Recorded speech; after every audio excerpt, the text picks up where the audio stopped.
Okay, so basically, this section has to do a lot with implicit differentiation. This is why we covered that first, okay? So assume you have water in this tank, and the tank has the shape of a cone, okay? Now, how do we use related rate? Let's say you want to see how quick the water, the height of the water is decreasing in terms of time, or how quick the radius of the water is decreasing in terms of time, or how quick the volume is decreasing in terms of time. So that's when we use related rate. Now, in this case, the volume of this conical shape there is pi over 3r squared times h. Now, each one of them is going to be expressed in terms of the time, because the rate of change is something changed in terms of time. So if I'm finding dv over dt, this is basically finding how quick the volume of this content is changing in terms of time. You get that, right? And I'm going to do the same thing with the radius. The radius will be dr over dt, and the height will be dh over dt. So basically, you have water in this tank, right? Suppose this is water, H2O, right? And this is changing in terms of time. So how quick? If you go down here, the height is going to diminish, because if the water is coming out of this tank, something is happening to the height, okay? The height is changing in terms of time. So you want to know what is the rate of change of the water. You can find the rate of change of the volume of the water. We can find the rate of change of the height of the water. We can also find the rate of change of the water itself, because when you have the water inside, the water looks like a circle, okay? There's a radius to it, and that radius is going to change in terms of time. So how do we use implicit differentiation to do this? This is what we're going to talk about. So let me show you how to work it out. So you guys know implicit. It's not like you don't know it. So how would you find the volume here? So what's the derivative of V? What would it be? What do you all think? Hayden, what's the derivative of the volume in terms of time? So is it in terms of what variable? Time, right? The volume is changing in terms of time. What would it be? Wait, which one's a variable for time? Every one of Is it them. the v squared? Every one of them, right? Any one of them? Every single one of them is changing in terms of time. You get that? In this case, we are finding dv over dt. Everything is changing in terms of time. So one of them is not expressed in terms of the other. It's not like I'm finding the rate of change of the volume in terms of the radius. I'm finding each one of them in terms of what? Time. So the derivative of the volume would just be dv over dt. Does that make sense? Right? And now pi over 3 is a constant, so that stays there since it's multiplying, right? Now I have r squared h. So what am I going to use here? What am I going to use? Product rule, right? So I'm going to use the product rule. So I'm going to put it on the side, and I apply the product rule, okay?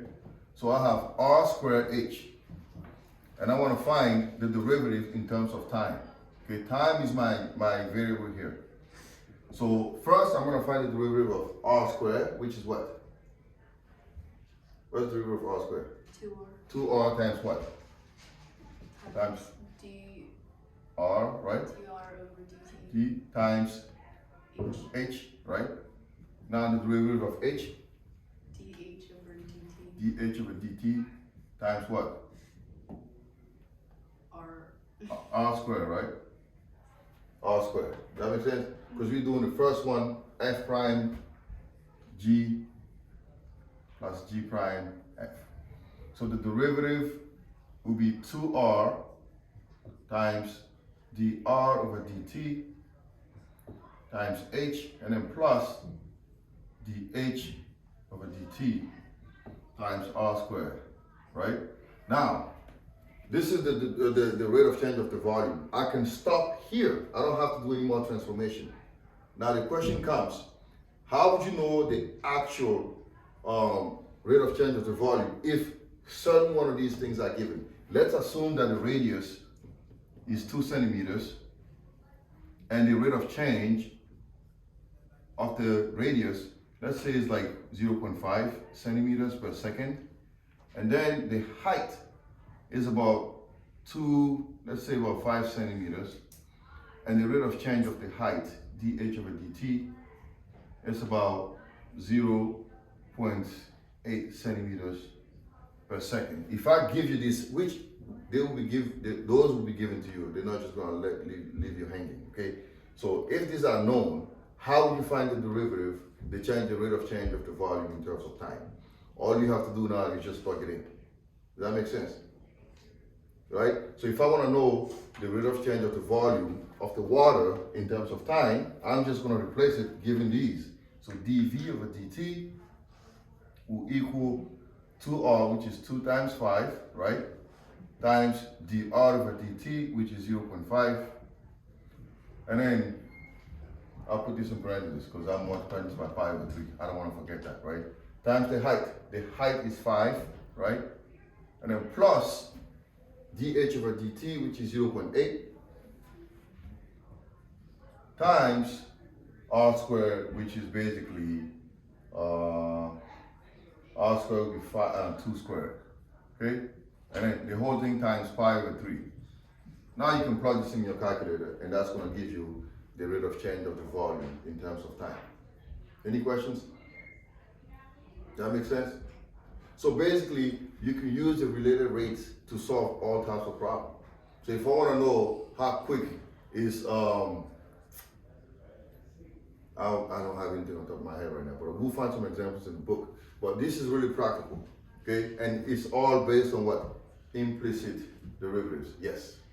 I'm confused with the dr over dt and dH over dt in the derivative. Yeah.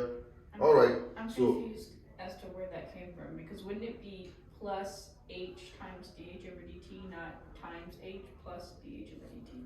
well, we use the product rule. Let's do that again. Okay. Let me erase this and let me do that. Let's do that again. So let's just remember we are finding the derivative in terms of what? dt, right? All right, so if I have, so in my formula here, right, I have r squared times h. Now, what does the product rule say? The derivative of this, if this is f, right, and this is g, we're going to do what? The derivative will be f prime times g, right, plus g prime times what? F. Now, if this is f, r squared, what's the derivative of this? 2r times what? dr over dt. G over dt, right? And if the derivative of h is, what's the derivative of h? 1 1 times dH over dt. dH over dt, right? Now if I were to use the formula now, right? So what would I equate to? It would be the derivative of this, right? Which is 2r times dr over dt times what? Times h. Okay? Oh, okay. Right? And then plus dH over dt, right?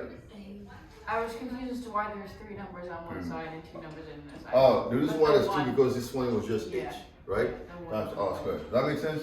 Yeah. So basically, this is how you use the related rate. Okay? Now I'm gonna give you an example and I'm gonna have you guys work on it.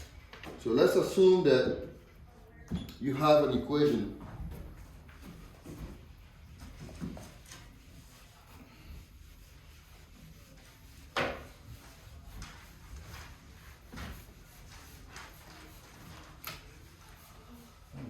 Really nice.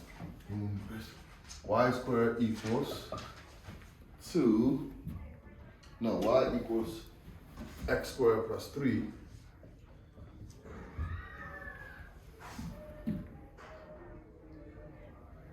and they want you to find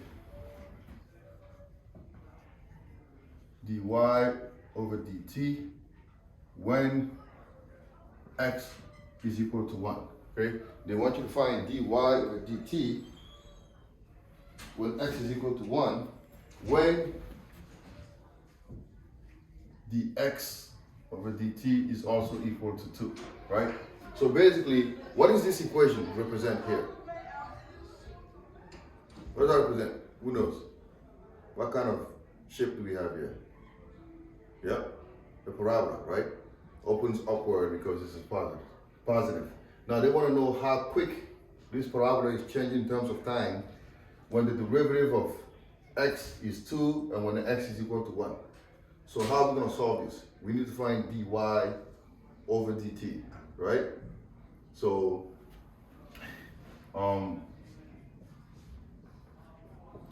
what is dy over dt? What do you think? What's the derivative of x squared? What's the derivative of x squared? 2x. 2x, and then what? Times dx over dt. dx over dt, right? What's the derivative of 3? 0. 0. So that's gone, right? So now, how are we going to find dy over dt? All we have to do is just plug in the values, right? We know what x is. X is what? Positive 1, okay? And what's dx over dt? 2. So I'm just solving. So this is going to give you 4. Does that make sense? Any questions? So basically, once they give you the equation, they will give you some of the values and then they want you to find one of the variable in terms of the other using the implicit differentiation. So let's work on one word problem here and we can continue on. So if you have your books, go to page 150. Page 150 and in example 2.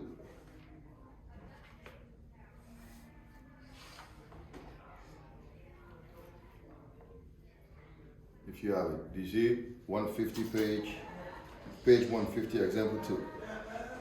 So ripples in a pond, right? So have you ever gone to the river and you throw a rock in the water? What happens? What do you see?